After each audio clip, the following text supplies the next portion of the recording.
Hello friends, hi. நான் உங்கள் சுபநேஷன், இது உங்கள் சுபன் vlogs. இன்றைக்கி நம்ம எந்த வண்டியை பற்றி பார்க்க போகிறோம் அப்படின்னு பார்த்தீங்கன்னா, Maruti Suzuki Dzire 2025 model. So இந்த வண்டியை பற்றி நம்ம ஏன் இன்றைக்கி டிஸ்கஸ் பண்ணுறோம் அப்படின்னா, நேஷ்னல் லெவலில் ஒரு பெரிய ஹெட்லைனாக இன்றைக்கி இந்த வண்டியோட கிராஷ் டெஸ்ட் ரிசல்ட் வந்திருக்கு. ஸோ இந்த வண்டியோட கிராஷ் டெஸ்ட் ரிசல்ட் எப்படி வந்திருக்குன்னு பார்த்தீங்கன்னா, 5 ஸ்டார் ரேட்டிங் வாங்கிருச்சு வண்டி. இது வந்து அடல்ட்க்கு அண்ட் 4 ஸ்டார் ரேட்டிங் சில்ட்ரன்ஸ்க்கு வாங்கியிருக்கு. ஸோ இது நாள் வரைக்கும் மாருதி சுசுகி மேலே ஒரு பெரிய ஒரு இது இருந்துக்கிட்டே இருந்துச்சு, கிரிட்டிசிசம் இருந்துக்கிட்டே இருந்துச்சு. என்ன அப்படின்னு வந்து பார்த்தீங்கன்னா, என்ன தான் நீங்கள் மைலேஜ் தர்ற கார் கொடுத்தாலும், என்ன தான் நீங்கள் பட்ஜெட்குள்ளே கார் கொடுத்தாலும், உங்ககிட்ட சேஃப்டி ரேட்டிங்ஸ் இருக்கா அப்படிங்கிற ஒரு கொஷினுக்கு இன்னைக்கு மாருதி வந்து பார்த்தீங்கன்னா முற்றுப்புள்ளி வச்சிருக்கு. காரணம் இந்த 5 ஸ்டார் ரேட்டட் கார். ஸோ இந்த கார் பொறுத்த வரைக்கும் டோட்டலாகவே ஒரு ஃபேமிலி சேஃப் அப்படிங்கிற ஒரு விஷயத்த ரொம்பவே இன்டென்ட் பண்ணி கொண்டு வந்திருக்காங்க இந்த காரை. டெஃபினட்டாக இந்த காருக்கு வந்து பார்த்தீங்கன்னா 5 ஸ்டார் ரேட்டிங் கிடைச்சது ஒரு ரொம்பவே பெருமைப்பட வேண்டிய விஷயம். ஏன்னா இந்த கார் வந்து இந்தியாவிலேருந்து பல இடங்களுக்கு எக்ஸ்போர்ட்டும் ஆகிட்டு இருக்கு.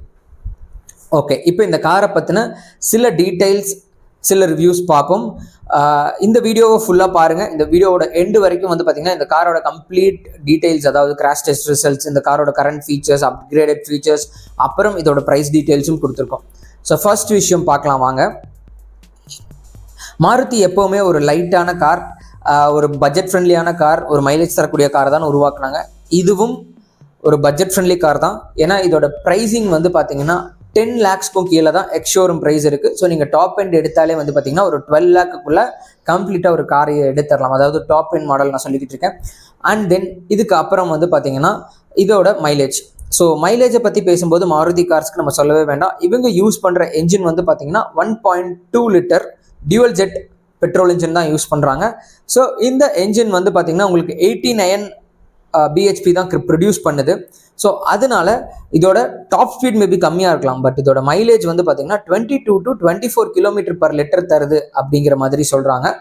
அண்ட் தென் இதோட திக்னஸ், ஃபர்ஸ்ட் இனிஷியலாக வந்து பார்த்தீங்கன்னா ஒரு தின்னான மெட்டலில் தான் இந்த காரை பண்ணிட்டு இருந்தாங்க.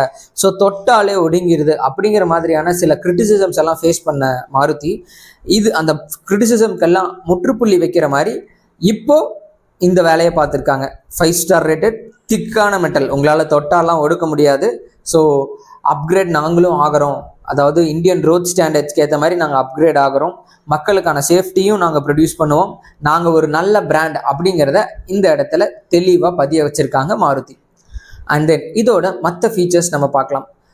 ஸோ இந்த காரை பொறுத்த வரைக்கும் நான் முன்னாடியே சொன்ன மாதிரி 6 ஏர்பேக்ஸ் கொண்டு வந்தங்காட்டி இதோட ரேட்டிங் வந்து 5 ஸ்டாருக்குள்ளே போயிடுச்சு. தென் இதில் வந்து பார்த்திங்கன்னா மற்ற ஃபீச்சர்னால் ESP hill control, hill assist control. So இப்போ வண்டி வந்து பார்த்திங்கன்னா ஒரு ஹில்லில் நிற்கிது அப்படின்னா உங்களோட கிளச் ப்ராப்ளமேட்டிக்காக ஆகாமல் இருக்கிறதுக்காக இந்த ஹில் அசிஸ்ட் கண்ட்ரோலும் கொண்டு வந்துட்டாங்க. ஸோ இதுவுமே ஒரு வரவேற்கத்தக்க விஷயம். தென் முன்னாடியெல்லாம் வந்து நம்ம ரிவர்ஸ் பார்க்கிங் கேமராஸ் தனியாக வாங்கி மவுண்ட் பண்ணிட்டு இருந்தோம். இப்போது மாருதி டிசையரில் வந்து பார்த்திங்கன்னா ரிவர்ஸ் கேமராவும் வந்துருச்சு. Then ISOFIX for child seats. So பேக்கில் வந்து பார்த்திங்கன்னா உங்களுக்கு சைல்ட் சீட்ஸ் பொறுத்துற அளவுக்கான ஃபீச்சர்ஸ் கொடுத்துட்டாங்க. ஸோ உங்களால் வந்து பார்த்திங்கன்னா இனிமேல் சைல்ட் சீட்ஸ் வாங்கியும் அதில் வச்சுக்க முடியும். ஃபாரின்லலாம் வந்து கண்டிப்பாக சைல்ட் சீட்ஸ் இருந்தால் தான் ஒரு 4 வயசுக்குள்ளே இருக்கிற குழந்தைய நீங்கள் வெளியவே கூட்டிகிட்டு போக முடியும். பட் இந்தியாவில் மேபி அந்த கண்டிஷன் வந்தாலும் வரலாம் ஃப்யூச்சரில். ஸோ அதனால் இப்போ இருந்தே மேனுஃபேக்சர் பண்ணுற வெஹிக்கிள்ஸ் எல்லாமே வந்து பார்த்திங்கன்னா சைல்டு சீட்ஸ் கண்டிப்பாக வைக்கக்கூடிய அளவுக்கான இடத்த தான் கொடுத்துட்ருக்காங்க. தென் இதோட டிரான்ஸ்மிஷன் சிஸ்டம்ஸ் பற்றி பார்க்கலாம். டிரான்ஸ்மிஷன் வந்து முன்னாடியும் சரி இப்போவும் சரி அந்த 5 ஸ்பீட் அதே டிரான்ஸ்மிஷன் சிஸ்டம் தான் கொடுத்துருக்காங்க. ஆனால் இப்போ இதில் ஆட்டோமேட்டிக்கும் வந்துட்டங்காட்டி ஸோ இப்போ நிறைய பேர் வந்து பார்த்திங்கன்னா ஆட்டோமேட்டிக் விரும்புகிறாங்க. காரணம் என்னென்னா டிராஃபிக்ஸ் அதிகமாகிக்கிட்டே இருக்குது இந்தியன் ரோட்ஸில். முன்னாடி டிராஃபிக் கம்மியாக இருக்கும், ஸோ கியர் சேஞ்சிங் ப்ராப்ளம் அதிகமாக இருக்காது. பட் இப்போ டிராஃபிக் அதிகமாகிடுச்சு, ப்ளஸ் ஒரு கான்ஃபிடென்ஸ் கொடுக்கும், கால்வலி இருக்காது, நீங்கள் எங்கே போகிறனாலும் சரி ஸ்மூத்தாக ட்ரைவ் பண்ணிட்டு போய்க்கலாம். இந்த வண்டியில் வேறு என்ன சேஞ்சஸ் பண்ணியிருக்காங்க டெக்னிக்கலான்னு பார்த்தீங்கன்னா, உங்களுக்கு சஸ்பென்ஷனை டியூன் பண்ணியிருக்காங்க. ஸோ அந்த சஸ்பென்ஷன் டியூனிங்னால என்ன நடக்கும் அப்படின்னா, நீங்கள் ஹை ஸ்பீட்ஸில் போகும்போது ஒரு நல்ல ஸ்டெபிலிட்டி கொடுக்குது. ஸோ இந்த ஸ்டெபிலிட்டினால நீங்கள் ஒரு கான்ஃபிடென்ட்டான டிரைவ் கொடுக்க முடியும் அங்கே. தென் இதோட இன்டீரியர் சேஞ்சஸ்னு பார்த்தீங்கன்னா நமக்கு உள்ளே வந்து பார்த்தீங்கன்னா டேஷ்போர்டில் உங்களுக்கு 7 இன்ச் டிஸ்பிளே கொடுத்துட்டாங்க அவங்களே. இதில் வந்து ஆண்ட்ராய்டு ஆட்டோ இருக்குது, ஆப்பிள் கார்ப்ளேவும் இருக்குது. ஸோ உங்களுக்கு கனெக்டிவிட்டி இஷ்யூ இருக்காது, டேரெக்டாக நீங்கள் கனெக்ட் பண்ணிக்கலாம். அண்ட் தென் இதோட இன்ஸ்ட்ருமெண்ட் கிளஸ்டர் எப்படி பார்த்துருக்காங்க அப்படின்னா, இன்ஸ்ட்ருமெண்ட் கிளஸ்டர் வந்து செமி டிஜிட்டல், அதாவது அனலாகும் இருக்கும், ஒரு சைட் டிஜிட்டலும் இருக்கும். ஸோ உங்களோட ஃபீச்சர்ஸ் வந்து பார்த்தீங்கன்னா நீங்கள் எல்லாமே அதில் வியூ பண்ணிக்கிற மாதிரி தான் இருக்கும். தென் இதில் வந்து ஆட்டோமேட்டிக் கிளைமேட் கண்ட்ரோல் கொடுத்துட்டாங்க.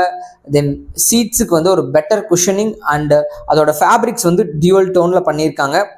தென் இதோட மற்ற ஃபீச்சர்னால் புஷ் ஸ்டார்ட் கொடுக்க ஆரம்பிச்சிட்டாங்க, கீலெஸ் என்ட்ரி கொண்டு வந்துட்டாங்க, ரியரில் ஏசி வென்ட்ஸ் கொண்டு வந்துட்டாங்க. ஸோ இது ஒரு வெஸ்டர்ன் கார் அளவுக்கான ஒரு ஈக்குவேஷன் கொண்டு வரணும் அப்படிங்கிறக்காக எல்லா ஃபீச்சர்ஸையுமே இதில் இன்பில்ட்டாக அப்கிரேட் பண்ணிக்கிட்டே இருக்காங்க. சில இந்தியன் பிராண்ட்ஸும் வந்து பார்த்திங்கன்னா அதில் ஏன்னா கான்சன்ட்ரேட் பண்ணுறாங்க.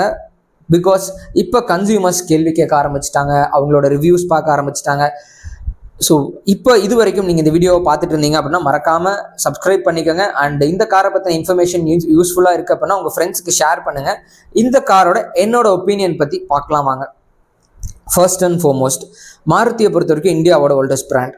அவங்க 800 கொண்டு வந்ததுலேருந்து ஆகட்டும், இப்போ இருக்கிற இந்த டிசைர் ஆகட்டும், ஸோ இந்தியன் பீப்புளுக்கு ஏற்ற மாதிரி கார்ஸை மேனுஃபேக்சர் பண்ணுறது எனக்கு தெரிஞ்சு மோஸ்ட்லி அவங்க தான்.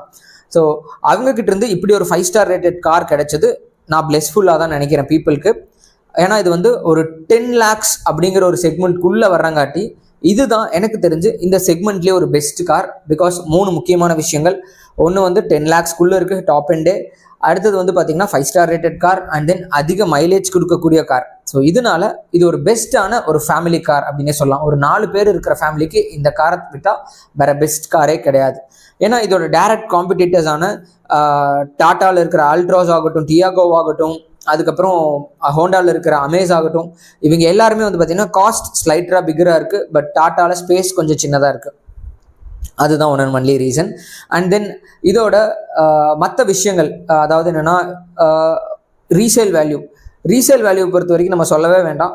மாருதி கார்ஸ்க்கு கொஞ்சம் ரீசேல் வேல்யூ அதிகமாகவே இருக்குது. காரணம் என்ன அப்படின்னா இந்த காருக்கான ஸ்பேர் அவைலபிலிட்டி ரொம்ப அதிகம். இவங்க வந்து இந்தியா ஃபுல்லாக வந்து பார்த்திங்கன்னா நெட்வொர்க் வச்சுருக்காங்க மாருதி சுசுகி. ஸோ எங்கே போனாலும் உங்களுக்கு சர்வீஸ் சென்டர் அவைலபிலிட்டி இருக்குது. அண்ட் தென் சிட்டி ரைட்ஸ்க்கு இந்த கார் கிரேட்டான்னு கேட்டால் கண்டிப்பாக இந்த கார் வந்து சிட்டி ரைட்ஸ்க்கு ஒரு பெரிய வரப்பிரசாதம்னே சொல்லணும். ஏன்னா காரோட டைமென்ஷன்ஸ் அந்த மாதிரி. ஸோ கார் வந்து ஒரு காம்பேக்டான செடான் அப்படிங்கிறங்காட்டி உங்களுக்கு சிட்டி ரைட்ஸ்க்குள்ளே இது ரொம்ப யூஸ்ஃபுல்லாக இருக்கும். அதுவும் நீங்கள் ஆட்டோமேட்டிக் வச்சுருக்கீங்க அப்படின்னா உங்களோட காரை நீங்கள் தாராளமாக சிட்டிக்குள்ளே எவ்வளோ டிராஃபிக்காக இருந்தாலும் ஈஸியாக நேவிகேட் பண்ணிவிட்டு வெளியே வந்துட முடியும். ஸோ இதுவரை நீங்கள் இந்த வீடியோவை பார்த்துட்டு இருக்கீங்கன்னா மறக்காமல் இந்த வீடியோக்கு லைக் பண்ணுங்கள் அண்ட் கமெண்ட் பண்ணுங்கள் உங்களுக்கு என்ன பிடிச்சிருக்கு பிடிக்கலங்கிறது. அண்ட் தென் உங்களோட ஒப்பீனியனை நீங்கள் சொன்னீங்கன்னா தான் நான் வந்து வீடியோ நெக்ஸ்ட் ஃபோர்த் கமிங் வீடியோஸில் நான் அப்கிரேட் பண்ண முடியும் அதை. அண்ட் இதுவரை நீங்கள் பார்த்ததுக்கு ரொம்ப ரொம்ப தேங்க்ஸ். அண்ட் இந்த சேனலில் மறக்காமல் சப்ஸ்கிரைப் பண்ணிவிடுங்க.